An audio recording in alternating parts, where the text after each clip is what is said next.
morning, John Marshall. Welcome to the 2017 Salute to Veterans program. My name is Rachel Butzer, and with me today are Cassie Durst and Carter Reed. We are honored to be here with you today to lead you in the 7th annual JM Salute to Veterans program. Every November 11th, across the United States, Americans observe a day set aside by Congress to honor our military veterans for their service to and sacrifice for our country. This year, Veterans Day will be this Saturday. Today, we invite you to join us as we focus our attention on the special monuments and memorials across our country dedicated to the brave Americans who have chosen to serve their country. During our time together, we will take a closer look at why these monuments and memorials were created and what they symbolize.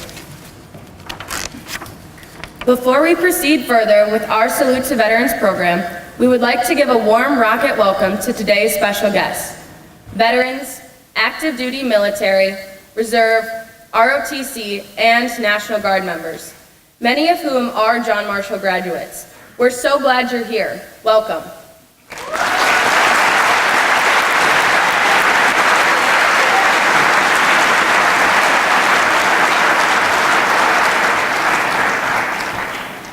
We would also like to thank our JM Band, led by Director Chris Jarvis, for the wonderful military medley as we enter the auditorium. What a great tribute to our servicemen and women. Let's give it up for the JM Band.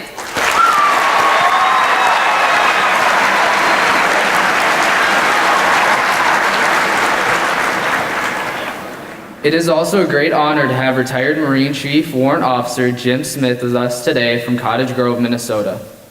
Mr. Smith is JM's first ever bagpiper, and we appreciate him sharing his musical talent and time with us today. Please join me in giving Mr. Smith a warm rocket welcome.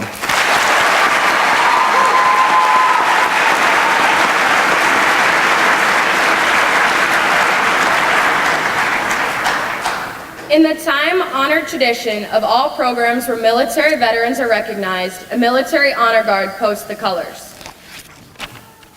Today, Rochester's own military honor guard from the Veterans of Foreign Wars, Post 1215, will present the flag. Please rise for the flag presentation.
Honor guard, mark time, mark.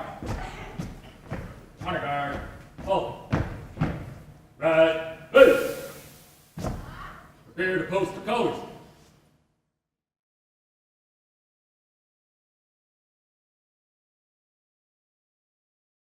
Move.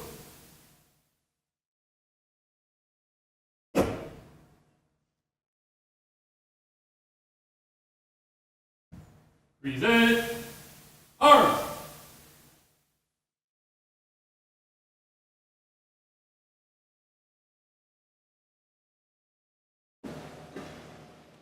Command Sergeant Major Harry Kerr will now call the roll and lead us in the Pledge of Allegiance. Captain Eric Bernal, Staff Sergeant Dustin Morrow, class of 2003. Specialist Trevor Minich, class of 2015. PFC Mason Henricks, class of 2018. PFC Marissa Van Gilder, class of 2018. Specialist Brianna Lee, class of 2015. Lance Corporal Thomas Brandfrant, class of 2016. I pledge allegiance to the flag of the United States of America and to the republic for which it stands, one nation, under God, indivisible, with liberty and justice for all.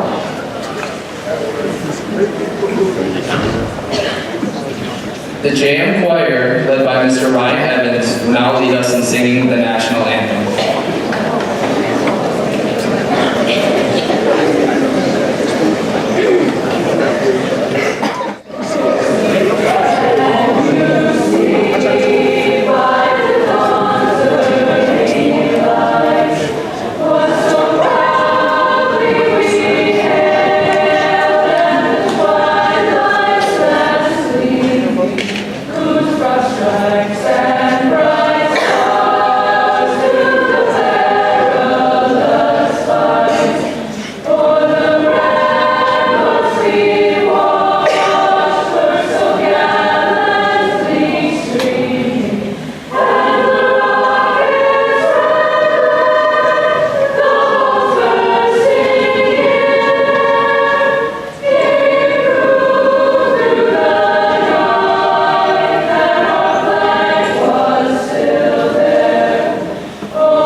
Thank you, VFW Post 1215, Command Sergeant Major Kerr, JM Alumni Military Guests, and JM Choir. You may now be seated.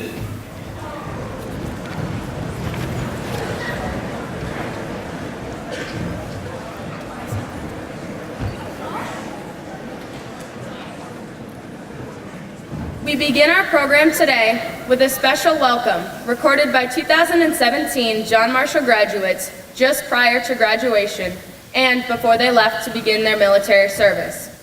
In keeping with our theme of monuments and memorials, they send you this message from Rochester's own Soldiers Field Memorial.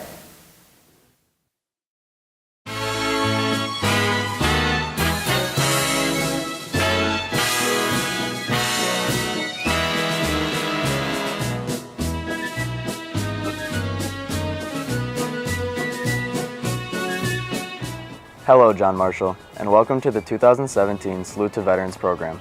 I'm Private First Class Caleb Johnson, one of the 11 members of the 2017 class who have committed to one of the United States military branches before our graduation day. We are standing here at Soldiers Field's Veterans Memorial because it symbolizes the commitment we each have for our country. The Department of Veteran Affairs says that nearly 42 million Americans have served in the armed forces throughout history. Over 1.1 million American soldiers have died in war zones since the Revolutionary War. This is a staggering number of young men and women who sacrificed their lives for our freedom. Veterans Day is about honoring and remembering our country's military veterans, the sacrifices every soldier, those who love them, and their family members make on our behalf. Each of us has made an individual decision to commit to a branch of the United States military. We are honored to be able to do this. We join over 500 John Marshall graduates who have and continue to serve in the United States military. We will be serving in the following military branches: The United States Army. The Army National Guard. United States Marine Corps. The United States Navy. The United States Air Force. Thank you for continuing to honor and remember our country's veterans.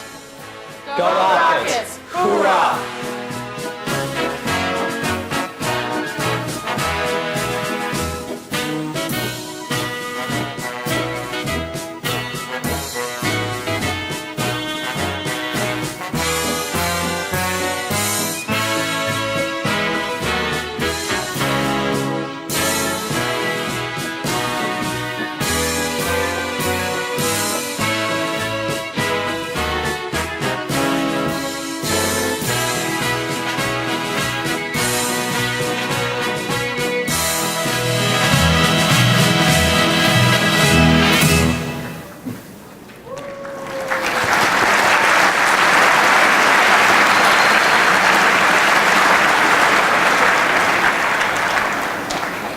Some of these grads left less than a month after graduation, and each is at a different stage in their military career. Some are awaiting their ship date for boot camp or are already there. Some are working on their advanced individualized training. Others are attending courses on a college campus in the Reserve Officer Training Corps program. We look forward to hearing from each one of them as they move forward in their military careers. We are very proud of every one of them, aren't we, JM?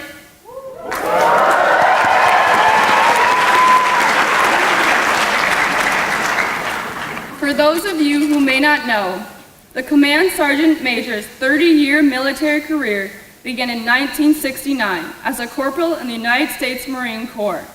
While serving in Vietnam, he was injured 3 times. After a year, the Veterans Hospital, recovering from injuries, he left the Marine Corps and served in the Minnesota Army National Guard for many years. In 1990, he volunteered for Operation Desert Shield and later was called to serve in Operation Desert Storm with the Army's 5th Infantry Division as the Command Sergeant Major of the 3rd Brigade. He entered his 30th year of service in 1999 as Command Sergeant Major of the 1st Brigade, 34th Red Bull Infantry Division. Please join me in giving retired Command Sergeant Major and 1967 John Marshall High School graduate, Harry Kerr, a warm rocket welcome.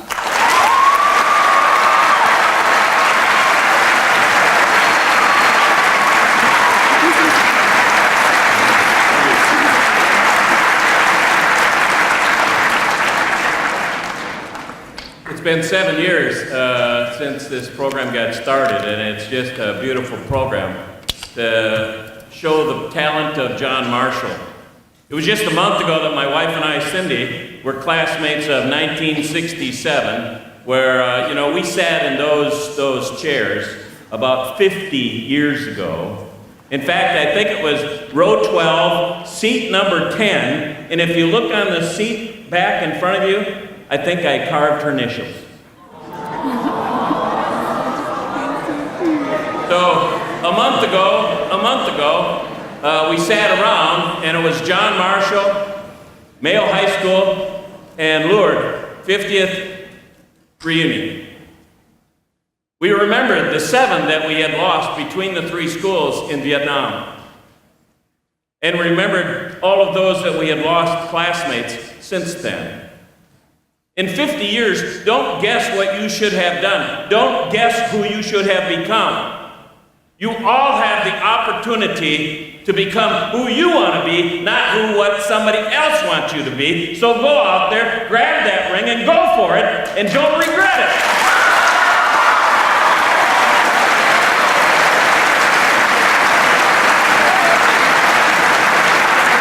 As Command Sergeant Major, I've had as many as 10,000 soldiers, and I found in my life that it was harder to keep track of our 6 children than it was 10,000 troops. Are your parents having that same issue? I thank Brooke for asking me to speak. Most people don't want to listen to an old guy, an old warrior. But she asked me to talk about Veterans Day, so let's go back a little bit. Veterans Day came from Armistice Day out of World War I. Now wait a minute, World War I was not called World War I, it was called the Great War. the war to end all wars. America got involved in that war 3.5 years after it started. It's estimated that between the British Empire, England, and its subsidiaries, and the French, and the German Empire in that war on the fields of France, where ditches, bunkers, were only 100 yards apart. Take a look at that, that's a football field. There laid 7 million soldiers dead on the battlefield before America got involved. In that war, over 20 million citizens died. America lost 117,000 of our doughboys in that great war, the war to end all wars. The war that the armistice came after the initial issue in a war of tanks, iron boxes that could move across the ditches, the trenches, and through the barbed wire and fire a cannon and a machine gun. The first time that aircraft were involved, and these were those aircraft made out of balsa wood and cloth and lacquered, so they didn't weigh much. The motor size was greater, just a little bit greater than a lawnmower. And then somebody figured out that aircraft, instead of just reconnaissance, I could drop bombs on the enemy. So they started doing that. Then they attached them to the aircraft. And then some engineer figured out how to shoot a machine gun so it wouldn't cut off the propeller. Can you imagine that? Shoot your machine gun and the propeller falls off. And then we went from cannons to artillery. Artillery pieces that could fire 5 miles from a distance. And then we used gas and biological warfare, mustard gas. We learned how to kill the enemy greater. Armistice Day, the armistice that ended that great war, the war to end all wars that became known as World War I, was on the 11th day of the 11th month, signed at the 11th hour, and that's why Veterans Day is still on the 11th day of the 11th month, and most programs are at the 11th hour. And today we remember all of those that we lost, and we remember all of those that are serving, all of those who have served, and we can't forget the 82,000 plus that are missing in action and still unaccounted for. We need to bring them home. Please honor the veterans and those who serve. And John Marshall has that rich tradition of serving. Thank you who serve, that 1% of America that puts on a uniform and says, I pledge to defend this country against all enemies, foreign and domestic. God bless America. Go Rockets.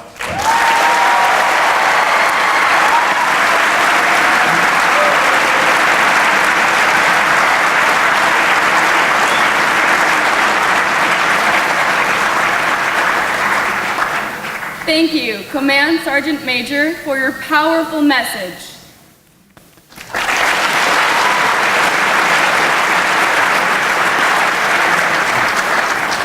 Okay, JM, how about another video postcard?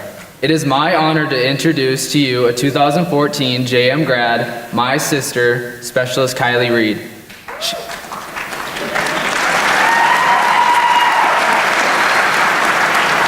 She enlisted with the United States Army Reserves even before her high school graduation. Specialist Reed is a military police officer currently stationed in the Caribbean. Hey JM, my name is Specialist Kylie Reed and I graduated John Marshall in 2014. I just want to say thank you guys for all your support. We really do appreciate it. I'm currently deployed and I just want to give a big shout out to my brother Carter Reed. I miss you so much and can't wait for you to graduate. And last but not least, go Rockets.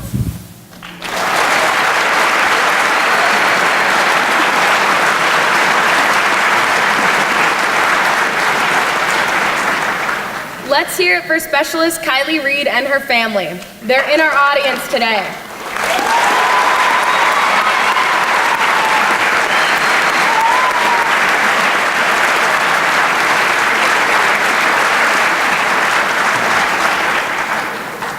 Next, we have a short note to share with you from 2015 JM grad Lance Corporal Michael Dexter, who is serving in the United States Marine Corps.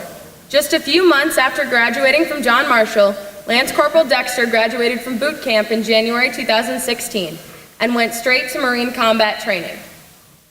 Lance Corporal Dexter has trained both in Pensacola, Florida and Lenore, California for his job as an aircraft mechanic. He wanted to send us a video postcard from his deployed location in Japan. However, due to heightened safety conditions in that area of the world, he was restricted to sending us a note and some photos. We'll take it, right, JM?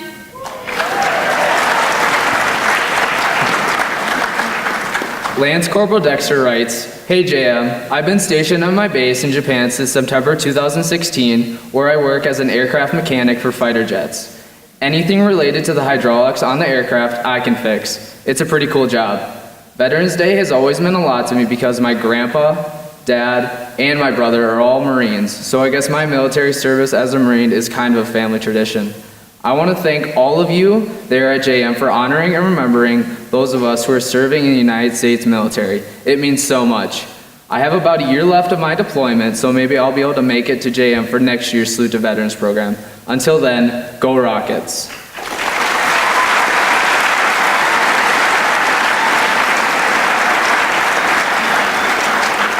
Is this family here today? If so, would you please rise?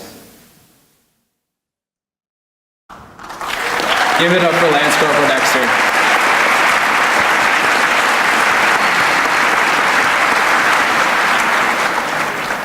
We love hearing from our extended Rocket family, don't we, JM?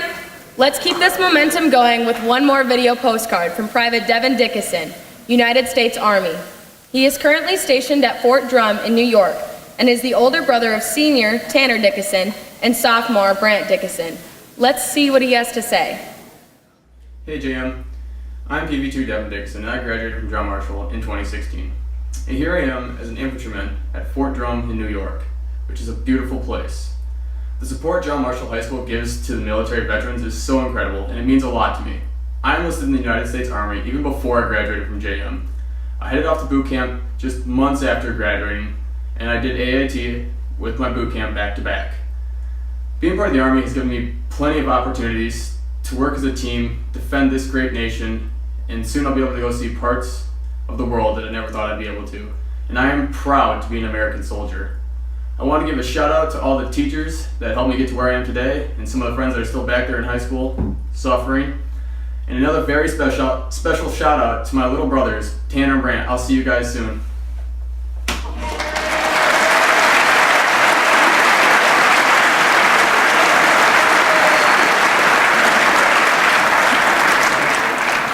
Thank you, Private Dickinson. You rock. Our program today examines the importance of American military monuments and memorials across our great country at local, state, and national levels. Before we take a look at some highlights from each level, we need to consider that some of our very first monuments honoring American soldiers go all the way back to the time of the Revolutionary War.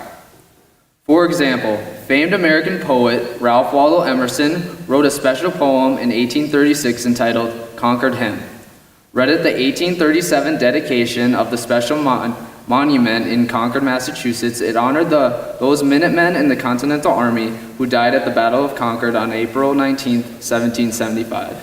As American soldiers continued to serve throughout history, monuments and memorials were built to honor their sacrifices. During America's early days, local soldiers who volunteered to defend their towns needed a place to muster, to come together when called. They often chose to meet in a local field nearby, which had enough space to accommodate them. Townspeople took to calling this field the Soldiers' Field. Today, soldiers' fields across the country are often grassy, shady areas, or community parks.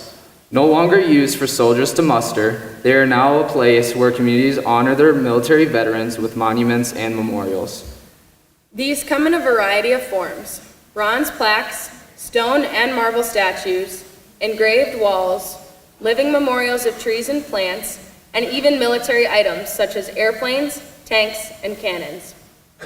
A permanent memorial in our area Soldiers Field Veterans Memorial is dedicated to servicemen and women in southeastern Minnesota who have served throughout our nation's history. Its name reflects the old military custom of soldiers mustering in the field.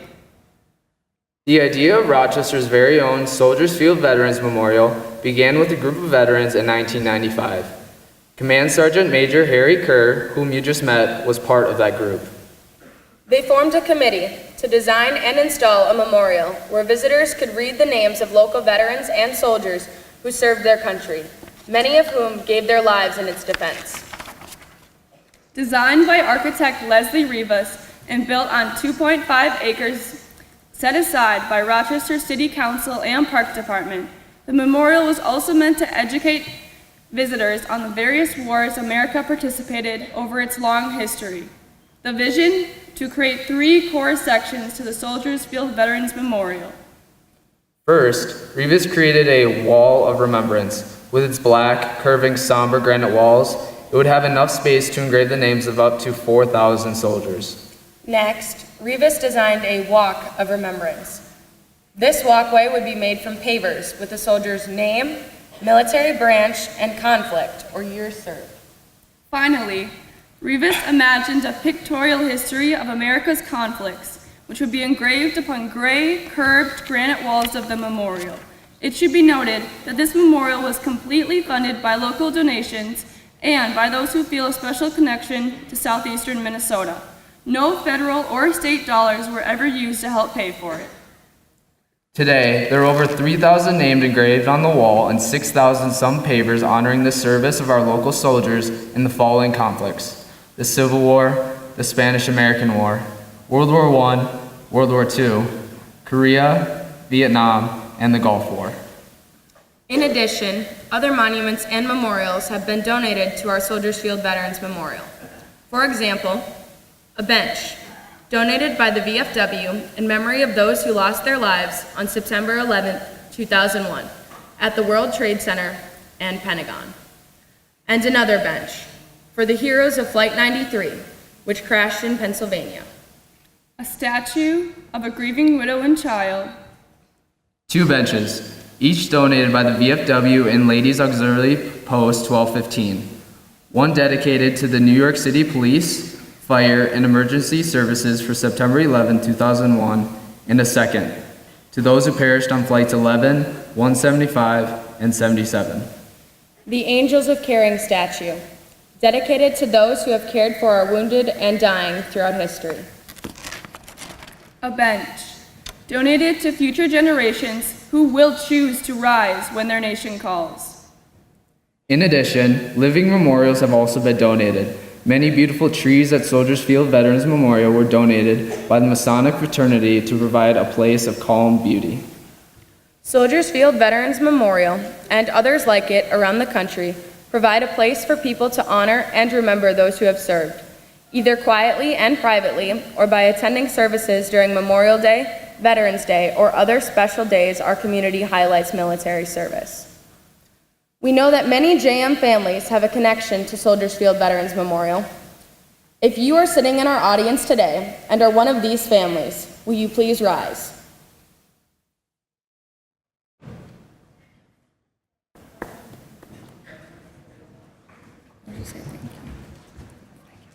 Thank you.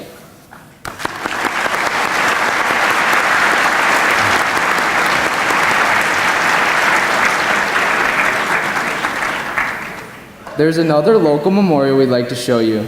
Communities in our area and across the country sometimes choose to create temporary ones on special occasions to honor their veterans. An example of one such memorial is a Field of Flags created during Marigold Days. At the state level, monuments can be found which honor our veterans.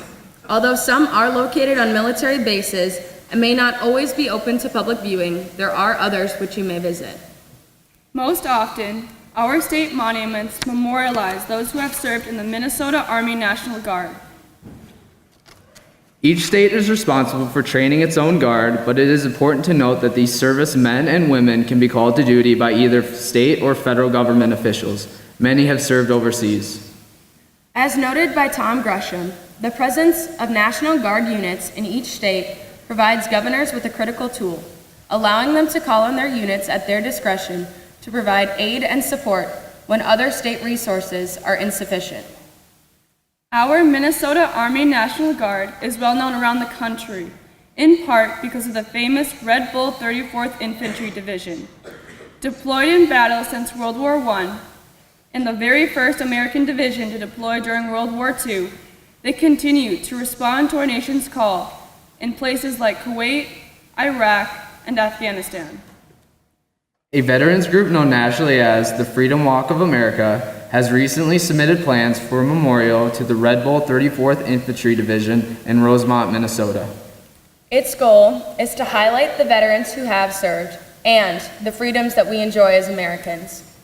As Katie Hildreth notes, the walk would educate Americans on the Bill of Rights and how the first 10 amendments to the U.S. Constitution guarantee those rights. Each station would have its own statue as well as audio that visitors could listen to.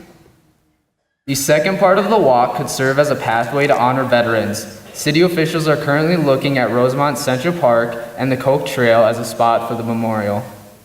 In order to help pay for the memorial, people can purchase walkway pavers. Another memorial related to our Guard is located in Little Falls, Minnesota, at the Minnesota Army National Guard's Camp Ripley. There is a memorialization board inscribed with the names of those service men and women who have served with distinction. In other Minnesota communities, the National Guard Armory often displays military items, memorial plaques, and small statues honoring those who have served in the Minnesota Army National Guard. These civilian soldiers are an integral part of our country's military history, and many of them can date their divisions as far back as the early 1700s. Perhaps someday, JM will be lucky enough to have the famous Minnesota Army National Guard's Red Bull Band here to play for us. Before moving on to monuments and memorials at the national level, we would like to take a few moments to honor staff here at JM who have served in the military, as well as others here with us today. First, we have industrial tech teacher Dr. Wallace Olson, who served in the United States Army. Brand new to our staff this year in the English department is Miss Lehemd, who served in the United States Navy. And also Officer Ray Caban served our country in the United States Army. Thank you so much for your service. We are very proud to have you here at JM. You are a true and daily reminder of our motto, Mark of Excellence.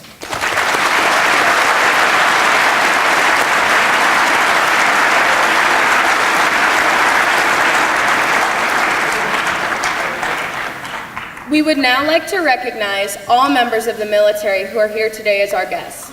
If you are a member of the United States military or a military veteran, will you please stand?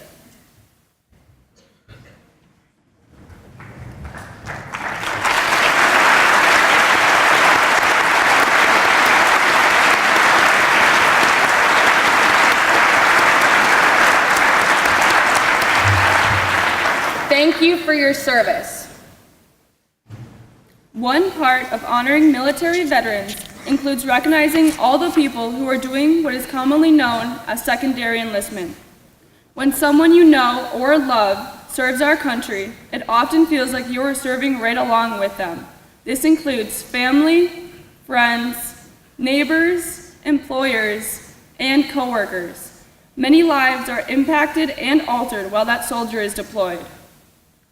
So let's see how secondary enlistment works out this year at JM. Please listen carefully. Would those of you in the audience please stand and remain standing if you know someone who is currently deployed? Please stay standing.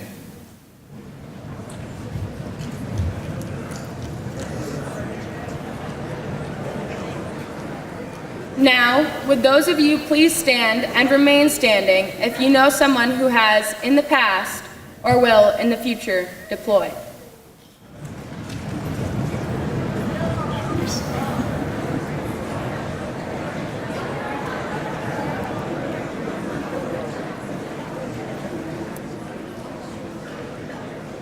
Would you please stand if you know anyone who has been in or is in the U.S. military?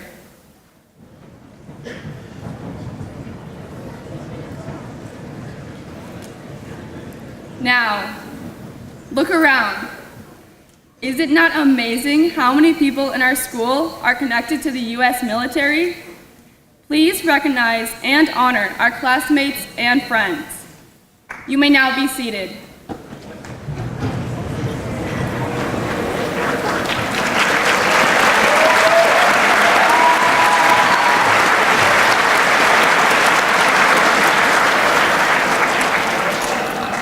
Some memorials are dedicated to specific wars, as is the case with the Vietnam Veterans Memorial in Washington, D.C. A three-part memorial, it is comprised of the famous Vietnam Veterans Memorial Wall, the Three Servicemen Memorial, and the Vietnam Women's Memorial. Visited by over 3 million people each year, the Vietnam Veterans Memorial is best known as a quiet place to reflect. As with all monuments and memorials you may visit, the atmosphere is intended to be somber and respectful.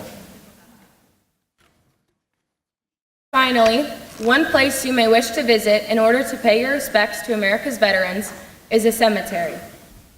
Across our great nation, servicemen and women are buried in their hometown cemeteries with military honors. Other times, their families may choose to lay their loved ones to rest in a cemetery, especially those who have served in the military, such as Fort Snelling in the Twin Cities. Howard William Osterkamp, a Korean War veteran and Purple Heart recipient, famously said of those who have served their country and those who died serving their country, all gave some gave all. Sometimes we forget that our rights and our freedoms were purchased at a very high cost. The service to their country and to each of us is freely given. The greatest payment any American citizen can give to those who serve and to their families is respect and appreciation for their sacrifice and service. America's most famous military cemetery is Arlington National Cemetery, located in Arlington County, Virginia, across the Potomac River from Washington, D.C. Established in 1864, just prior to the end of the American Civil War in 1865, it is the final resting place of numerous soldiers who have served our country. The 624 acres which comprise the cemetery were originally owned by the family of Robert E. Lee's wife, the Confederate general during the Civil War.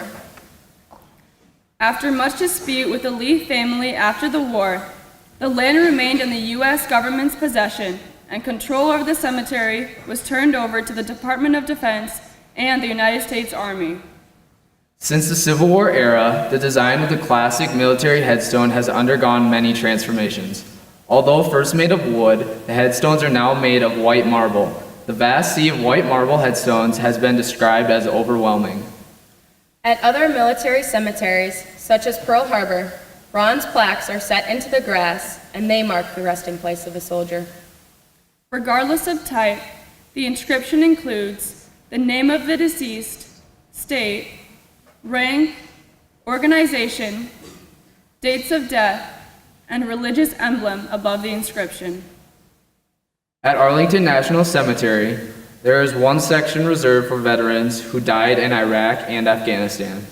Known as Section 60, it is sometimes referred to as the saddest acre in all of America because over 500 of the 6,628 young veterans who made the ultimate sacrifice in Operation Enduring Freedom or Operation Iraqi Freedom are buried here. Section 60 is unique. It is the only portion of Arlington National Cemetery where artifacts such as photos, medals, notes, cards, and other small mementos can be left at the grave by a loved one. One often sees families, young widows, children, friends, and members of the military here. The quiet green space allows them to spend time where their soldier, sailor, airman, or Marine is buried. Many grave markers have small stones or replicas of service medals resting on the headstone or on the grassy space of the grave. They are usually left here by a fellow soldier and often come from the post or base where the deceased was stationed. These pebbles have an almost sacred meaning for the givers and the deceased soldier's family and friends. As you see and visit American memorials and monuments in the future, we ask you to remember to remain quietly respectful while there. The marble, brass, and other materials they are made of is really a testament to those now buried there. They gave everything they had so each of us here today could have everything that we now have. Every right, every freedom guaranteed to each of us is something we have because someone was willing to stand up and risk it all for themselves, for each of us here today and for those to follow. Today, we are excited to introduce our keynote speaker to you, a John Marshall High School alumnus who truly embodies JM's motto, Mark of Excellence. A 2006 John Marshall graduate, Captain Eric Brunel accepted a commission into the infantry in 2010 through the United States Military Academy in West Point, New York, where he earned a Bachelor of Science degree in Mandarin Chinese with honors. He had the honor of serving as a member of the highly elite Old Guard at the Tomb of the Unknown Soldier in Arlington National Cemetery. Captain Brunel also volunteered, trained, and completed the rigorous U.S. Army Ranger program to become a member of the elite U.S. Army Special Operations Command Unit. He was even featured on an Army Ranger poster. Captain Brunel has held countless leadership roles to date. He has had deployments to Germany, South Korea, and Afghanistan. Professionally, he is specially trained in survival, evasion, resistance, and high-risk escape, as well as airborne and air assault. He is also notably a Six Sigma Master Black Belt. His awards and decorations include the Army Commendation Medal with 3 oak leaf clusters, Army Achievement Medal with 6 oak leaf clusters, and a Ranger Tab. He has also earned the following badges: Combat Infantryman, Expert Infantryman, Parachutist, Air Assault, and Gold German Proficiency. It is now my privilege to introduce to you Captain Eric Brunel as he returns to John Marshall as our keynote speaker for today's Salute to Veterans. Please join me in welcoming him.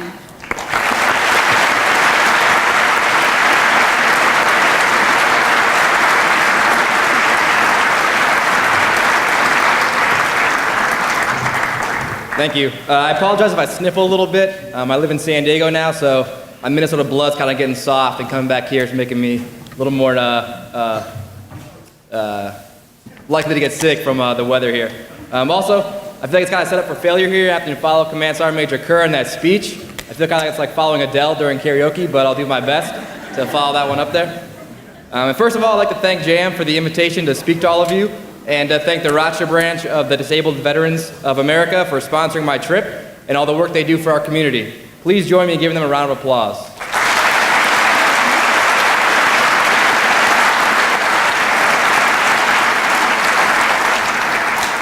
Now, I put a lot of effort into this because I want to make it worthwhile for all of you, but if I'm being honest, it's more so because Mr. Decker was my speech teacher when I was here, and I'm worried if I bomb this, my speech grade on my high school transcript might change. So if anyone sitting next to Mr. Decker right now sees him pulling out a grading sheet, please feel free to do whatever you have to in order to distract him for the remainder of my talk.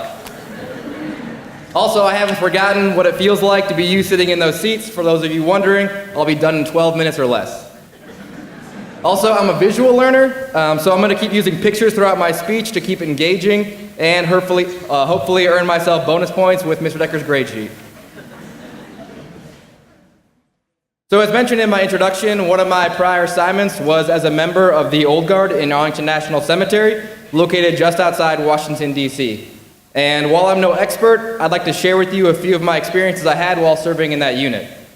Undoubtedly, the 2 most famous locations at Arlington National Cemetery are President John F. Kennedy's grave and the Tomb of the Unknown Soldier, which I'm pictured at in the upper right-hand corner of this screen, conducting a wreath-laying ceremony with a visiting foreign dignitary, as is often the custom when a high-ranking foreign military or civilian leader visits D.C.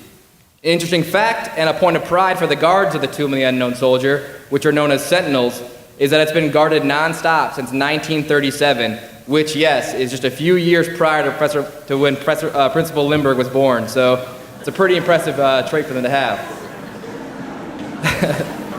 And even through hurricanes, when they're ordered to stop and take shelter from their commanders, the sentinels disobey those orders and continue to guard the tomb.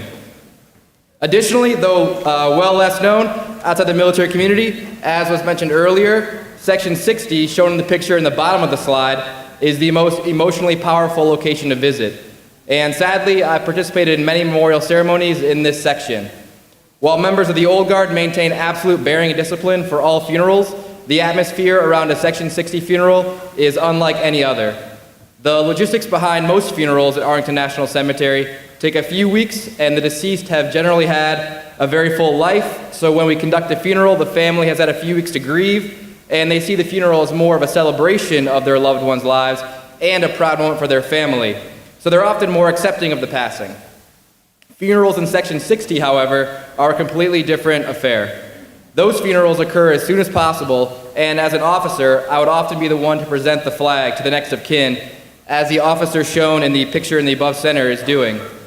Now, words cannot describe the emotions involved in the moment that you walk over to the next of kin, holding the flag that was just recently draped over their loved one's casket, lean over, and utter the first few words of your condolences by saying, "Sir, ma'am, on behalf of the President of the United States," to a widow, a child, or a parent of a fallen soldier. Therefore, while we all tend to view ourselves as much more indestructible than we truly are in our youth, I implore all of you to make the most of every day and cherish every moment you have with your loved ones. And on a lighter note, one last anecdote from Arlington I wanted to share with you is an interesting experience I had that relates back to Rochester. The photo in the upper left-hand corner of the slide was taken during the funeral of, and before I butcher this, I want to extend a full apology to Madame Atwood and all the other French speakers in the room, René Joyeuse. René Joyeuse was a Swiss-born spy for the American OSS, which was the forebear to the modern CIA. During World War II, he collected intelligence for Allied forces near Paris in preparation for the Normandy invasion, and he helped the Allies recover countless downed Allied airmen. At one point, he came so close to capture that as he fled the Germans coming to take him away, he was shot multiple times in the leg, but still managed to escape. His birth surname is actually, and once again, Madam Atwood, I apologize, Vuva, but after the war, when he emigrated to the US, he decided to keep his spy code name, Joyeuse, as his permanent surname. And after immigrating to the US, he worked as an emergency and trauma surgeon at none other than our very own Mayo Clinic. So for those of us few who were living and around in Rochester in 1992, we may have unknowingly crossed paths with this exceptional individual. And because, of course, being a war hero and a surgeon isn't really enough, Dr. Joyeuse also helped develop the first biological heart valve replacement, saving countless lives as a result of this medical innovation. And so for all his dedication to the United States on and off the battlefield, his final wish to be laid to rest at Arlington National Cemetery, despite having never served in the U.S. Armed Forces, because remember, the OSS was not an armed forces branch, was granted by an exception to policy by the Secretary of the Army in 2012. The best quote I read while researching him came from Charles Pink, the president of the OSS Society, who said, "It was said that an ideal OSS candidate was a PhD who could win a bar fight." And that's a perfect description of René Joyeuse. So, transitioning from Arlington National Cemetery, I want to share another short anecdote from earlier in my life. As mentioned earlier, I attended West Point, and a few months into my first semester there, I was in New York City for Oktoberfest. It was my first time in New York City and my first time ever wearing a uniform outside of the academy. I was excited about the event, but I was also wary of New York and New Yorkers in general because we all know about their reputation for being kind of rude and pushy. Overall, though, the event was going great, and though everyone seeing us in our cadet formal summer white uniforms assumed we were in the Navy, they were generally very nice to us, and I wasn't seeing any of that rude New Yorker mentality I've been worrying about. That is, until I decided I wanted a bratwurst. I got in line at one of the food trucks, patiently waited my turn, and ordered my food. Before I could finish paying, this tough old biker guy cuts in front of me and asks how much what I ordered was. I was shocked. When the woman responded with a price, instead of pointing out that I was in line in front of him, he simply threw the money down and stepped back off to the side. I couldn't believe this rude, typical New Yorker would cut in front of me, order the same thing I had, and expect to get served first. But keep in mind though, by this point I'm a hardened U.S. Army trained warrior who doesn't back down from anything or anyone. So you know what I did. Nothing, that's right. I chickened out. A few months of military training couldn't deprogram the 18 years of that Minnesota nice I had flowing through my veins. So I waited for her to finish getting the bratwurst together, and was actually happy to see that she handed it to me before the biker. As I went to pay though, she looked at me dumbfounded. because she had realized in that typical rude New Yorker what I hadn't realized, in that he wasn't cutting in line to buy a bratwurst for himself, he was actually cutting in line to pay for mine. And I didn't understand that, see, because I don't look like a Victoria's Secret model, I'm not someone famous, so no stranger had ever paid for anything for me in my life. So awkwardly and internally embarrassed, I walked over to him and I thanked him for the kind gesture, and I tried to pay him back, but he refused. In turn, he thanked me for my service, and we started talking. Keep in mind, this is 2006. Now, I fully confess that when I was just a humble 8th grader at John Adams in 2001, I didn't even know what the World Trade Center was until September 11th. But none of that mattered to this tough old biker guy. To him and everyone else in the city, they'll never forget 9/11 or the impact it had on their lives. So for him, he didn't see 18-year-old Eric Bernal from Rochester, Minnesota standing in line for a bratwurst. He saw in my uniform a symbol, or a monument, if you will, to the sacrifices others had made on his behalf in the past and the sacrifices many will make for him in the future. And that was a major maturing moment for me when, for the first time in my life, I realized I was part of something truly, truly larger than and greater than myself. And so with that, on this theme of monuments and memorials, I'll turn your attention to this quote by Calvin Coolidge in a speech from when he was accepting his party's vice presidential nomination soon after World War I, before later going on to become the 30th President of the United States. And so another memorial I want to highlight in particular is the Vietnam Veterans Memorial in Washington, D.C. It was designed with a reflective black marble, so as you look at the 58,000 names etched upon it, you can see yourself amongst them, and it creates a really powerful effect inside of you, regardless of whether or not you know someone personally whose name is upon that wall. And here's where I want to have a bit of an inception moment and dive deeper into that thought. The United States does a fantastic job of thanking its veterans, but I want to stop and take a moment to hopefully shorten the learning curve of life for all of you in the way that it was shortened for me by that tough old biker way back in 2006. And that fact is that all of us are living, breathing monuments. So as you carry yourself forward in life, realize your actions, just like the Vietnam Veterans Memorial, reflect not only upon yourself, but also upon your family, your friends, your school, your community, your nation, prior JM alumni, and on and on. So in a nation and a time when we often focus on the importance of being individual, I'd also like to stress to you the importance of being aware that you're so much more than just one individual, that you're a monument to everything and everyone that's ever been shaped by your path in life. To a proud JM alumnus like myself, when I look out into the crowd, I see not only the individuals flashing across the screen behind me, but I also see the living, breathing monument of my high school and the hope that I have for its future. So please make the most of your time here and in life beyond, and continue to make us proud to say that we're from John Marshall. Go Rockets.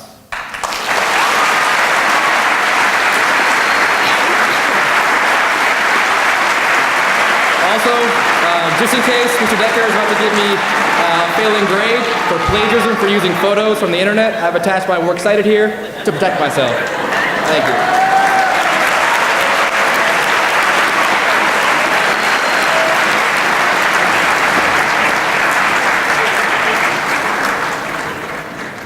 Thank you, Captain Bernal, for your remarks and for your service to our country. We are so glad you were able to join us today and are so proud to know you are a part of our Rocket family. Once a Rocket, always a Rocket. In closing, we say a heartfelt thank you to all of our guests here today, and a very special thank you to our favorite bagpiper, Mr. Jim Smith. You are officially a part of our JM family. We wish you all safe travels.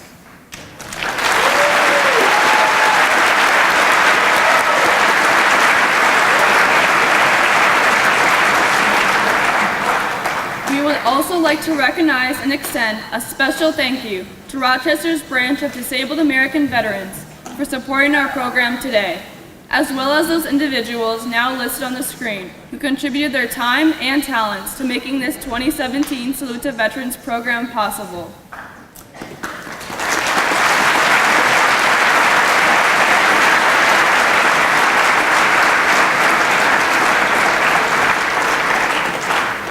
We now have one last special video postcard from next year's keynote speaker, a 1993 John Marshall High School graduate, Colonel J. Scott Heathman.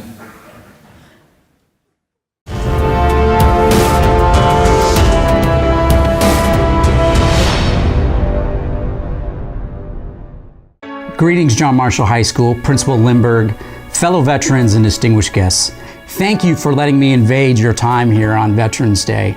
I wish I could be there in person, and Miss Brooke Sangier tried her very best to get me there, but unfortunately, real world duty does call, and I am actually on the road as you are watching this today. My name is Colonel Scott Heathman. I've been an Air Force officer and a pilot for over 20 years, but more importantly, I'm a John Marshall graduate of 1993. And I'm excited to at least have a couple minutes of this day to spend some time with you all. I was sitting in the exact same auditorium you were. I've been through veterans programs as a student, and I just saw that the Air Force was a place that I wanted to be. I've wanted to fly airplanes all my life, and that was the dream that I pursued. But for many of you, you will not go on to serve in the military, and that is okay. What I need from you, and what veterans of the past need from you, is your continued love and support. That is probably the most important thing that you can provide all of us from this day forward. I really want you to understand how much your perspective matters on this Veterans Day. I still view UJMers as some of the most important people on the planet.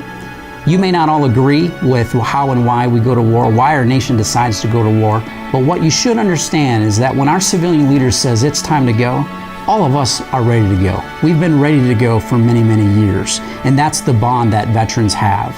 We've shared in sacrifices, some have given their lives, but it's because our freedom's important and we took an oath to defend the Constitution against all enemies, foreign and domestic. That is what makes us all one as veterans. The one thing that's really cool about being a veteran is when we see those hats of past veterans or see them out in the public, we have no problem going up, saying thank you, and maybe asking them to tell a story. So I encourage you to do the same thing. Just go up and say thank you for your service and ask them what life was like. Their moment with you is priceless, and that's probably the best thing that we could ask for from you. You also should know we're a pretty formidable force. And we're one of the most diverse militaries on the planet at this point, and that's one of our greatest strengths. Just like at John Marshall, you have a very diverse population, but we, like you, pride ourselves in inclusiveness and mutual respect. It is vitally important that we have a diverse team. I do not want all common thinkers in my military, just like I don't want them in society, and I completely value your opinions and how you think of the way things are in the world. It is important. It's what makes us unique, what makes us different, and what makes us the most powerful military on the planet. Humbly, though, your military does understand the potential for making the ultimate sacrifice. And if you've ever been out to a military cemetery, you'll see the white headstones of those that have fallen. And although that is a sad occasion, it is a solemn occasion to remember, just know that many of us are proud of their sacrifices, and you too should be proud of them. But truly find the time to honor them and their sacrifices that they and their families have made. You students can make a difference. John Marshall has made a difference for me and in my leadership and in my career. I still think back to the days that Coach Drews used to make us run that hill again and again and again. We hated it every moment of the day, sometimes twice a day in the summer times. But those are the things that make us truly better people. Those are the challenges that are put before us, the ones that we can tackle and overcome. As students of John Marshall, you're going to go on to do some amazing things, and I cannot wait to see what you accomplish. I personally want to thank the faculty and the teachers at John Marshall for all that you've given us over the years. It's pretty funny to think that my mother was a 1970 grad and I had some of the same teachers she had in the mid-90s. So there's a great legacy of teachers and educators there at John Marshall. John Marshall has been that true mark of excellence for many, many years, and I hope everybody appreciates, whether you're a student or faculty or teacher, the effort that's put into it. To the class of 2018, congratulations on your upcoming graduation. I hope you look forward to the next journey. It is going to be a fun time, I guarantee it, but you will look back on your time at John Marshall as a rewarding time in your life, and always know that the alumni have your back. So again, from the bottom of this veteran's heart to you all, thank you for your continued love and support, and have a wonderful day.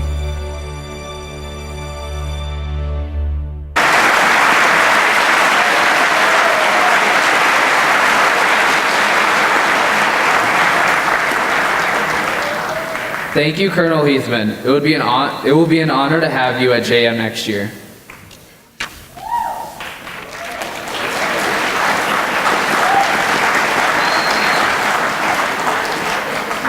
As we prepare to say goodbye today, we ask that you take a moment to pay a quiet respect, as you would while visiting a monument or memorial, to those who have chosen to serve their country.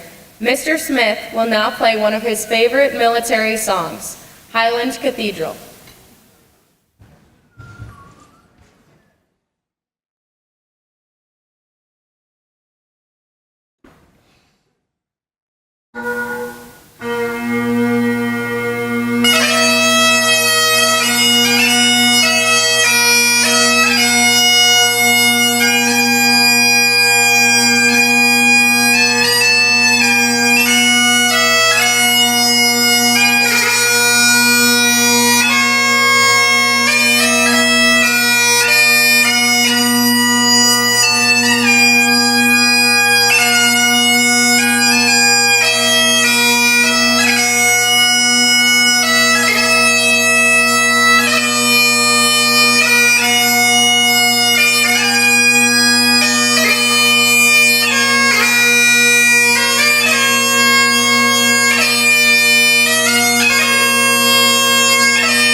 Thank you, Mr. Smith, for a moving end to our program this year.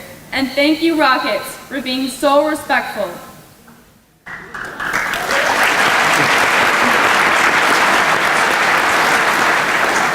As you leave today and during the week, we ask that you keep our veterans and those who currently serve in your thoughts as we approach Veterans Day this Saturday, November 11th.